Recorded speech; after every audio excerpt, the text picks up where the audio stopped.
Well, so this is hopefully the first of many streams to come where we just take a few minutes and talk about, at the first of each month, where we talk about what we are seeing, where we're seeing God at work in the community. And so this is an essence of our team and Jared doing the engineering work behind us.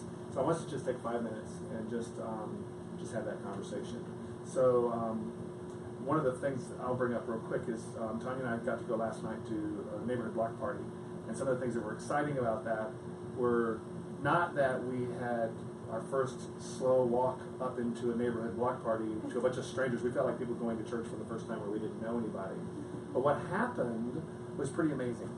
Tanya, why don't you talk a little bit about how we got ushered in? Well, yeah, well, what's cool was we didn't think we knew anybody, so we stood there literally, how do we insert ourselves into these people who know everyone? And all of a sudden I saw Patty, who was one of my early gym friends. She was early in the day, we went over to the gym. But I've known her for a little while, and she was one of the ones that came to my birthday party. So I all of a sudden knew someone. I said, "Oh, you're an angel! Yay!" So then she took us around. She was her boyfriend Tim. We met them first, and then she took us around to meet some people because they were about to ready to leave. But so before they left, we got to initiate some contact with a couple of people. Yeah, a couple of people. And Tanya actually wrote down like all the names.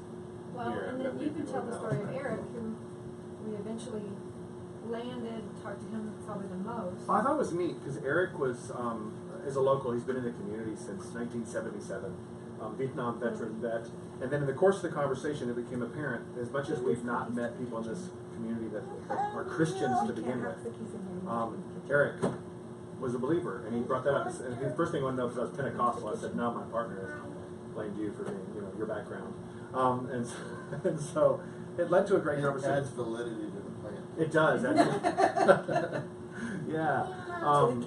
But the cool thing was just to listen to him talk about his desire for what the community, in some ways as a Christian, he's given up on our community a little bit. He's old enough to have bought land elsewhere and to come back to the community. But I challenged him and asked him if he would agree to, when he goes into the city and paints over graffiti, which is what he does every month. He comes home from being gone and he paints over graffiti for a day. If he would pray for illuminate. And it seems like he's agreeing to do that. And so I'm going to try and meet with him later on. But that was pretty cool. Somebody else, where's God at work in the community? Where have you seen God doing some cool stuff? I think it's cool to see some of the fruit of our influence start to ripen on the vines, like our relationship with the YMCA and how we have the use of that facility and uninterrupted use of that facility on the day that they're no longer open. Right. But then also, was it the ODA talking about the Downtown Association, yeah, for the Christmas thing in November. Every year they do. That's part of the parade, right? Yeah, yeah.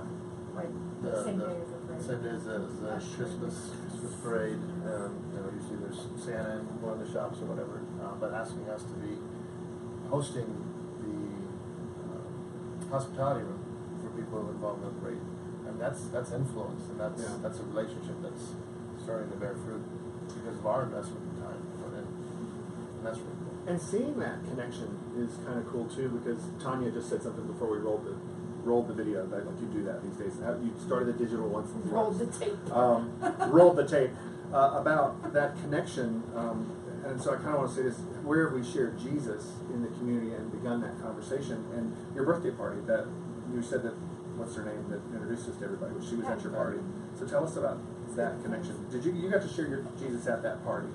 I mean, we've not done one of these, so I know that's backing up a few months. Quite a bit. But not in this environment. Yeah, just people that I've met there. That's different than the ODA, so I thought I know. going somewhere with that. But the people I've gotten to meet at the Y and try to foster relationships with, and then had a birthday party that I tried to invite some of them. I don't feel like it's that phenomenal because I just had a birthday party, but I was able to give the gospel away to a few of them, and who hadn't been able to come the previous year did come back for them. Well, that was one of the connections that Patty made. So. Right, and that's what I'm getting at there. The ODA connection is a relationship there, but Patty is that he mentioned the connections of how that's fruiting over time. And And so you've been building those relationships for the 2 3/4 years that we've been here. And we've seen each time an opportunity where you got to share the gospel with her in that larger environment, in your birthday environment.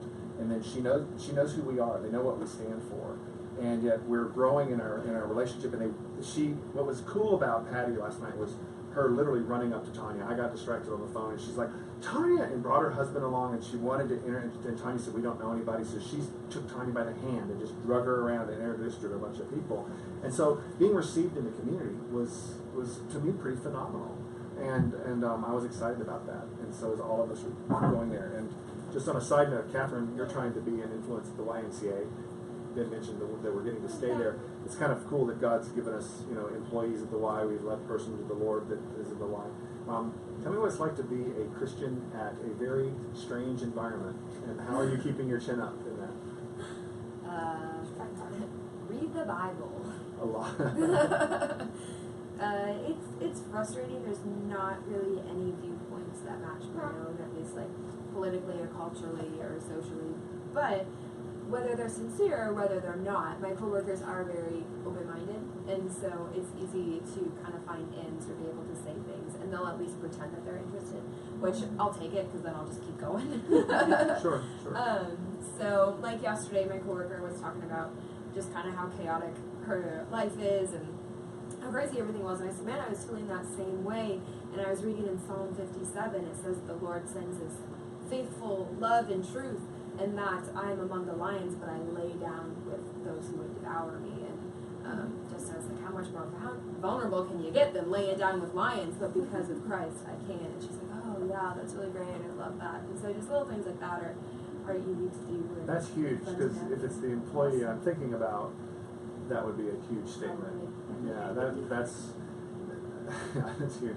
We're gonna wrap this up just because we gotta get some people to work. But it's Hannah mentioned partnering with the Campus Church for a pancake breakfast at her apartment complex. Yeah, that was cool. I met a couple people that I see on the street all the time and I see on the sidewalk, and got to know some of them, and I've gotten to follow up with that at the pool. I was gonna say in the pool. Yeah, you mentioned we're yesterday. getting to know some people in my apartment complex at the pool. Thanks I to met a this friend ungodly hot yesterday weather we've been having. who is my hero. She's outside my apartment regularly, and I support everything she's doing on the side of the road. So that sounds wrong. That's not what I meant. She's super cool. Real bad. Anyway, so I got to know her, and she has a little boy that's a very similar age to Rory within a month. So yeah, that was cool. We got to meet them, and she actually works at the same place my husband works. She knew what he did for a living because he was still wearing his shirt. She said, do you paint at the hospital? And he said, I do paint at the hospital. And she said, I do too. So it was that was really cool. But I was actually also going to mention that we're going to have a chance to follow up on some of the stuff that Mom did with her birthday party situation, and try to invite those same ladies to come and let us pamper them a little bit and spend some time getting to actually, really get to know them, because it was a kind of a short birthday party gathering, but to really, now that they're a little more comfortable with us, hopefully they will come to the follow-up where we're gonna pamper them a little bit and try to, again, make another plug for the gospel, but really get to just focus on them and who they are, and why they're in Olympia, so that they might want to know why we're here. Speaking of that, one of the ladies who wanted to come but didn't get to come to my birthday party, her 50th birthday is also this year and coming up here soon, and her significant other has expressed different times. So you have to come to. I'm setting it up. So he's told me two different times. I'll let you know where it's going to be, and I'll let you. So this last time he told me, but I forgot. Let me know. Anyway, that was exciting because they're inviting me now to come to that. So, and I don't even know them, that well. Well, it's exciting. There's a lot of. I think that's the whole thing that we realize is we've got to have credibility with the people that we're with, and you don't get credibility in a flash mob environment where you just come up and have an event. We may expose who we are to them, but as far as them thinking that who we are is anything more than a lunatic fringe, it takes time.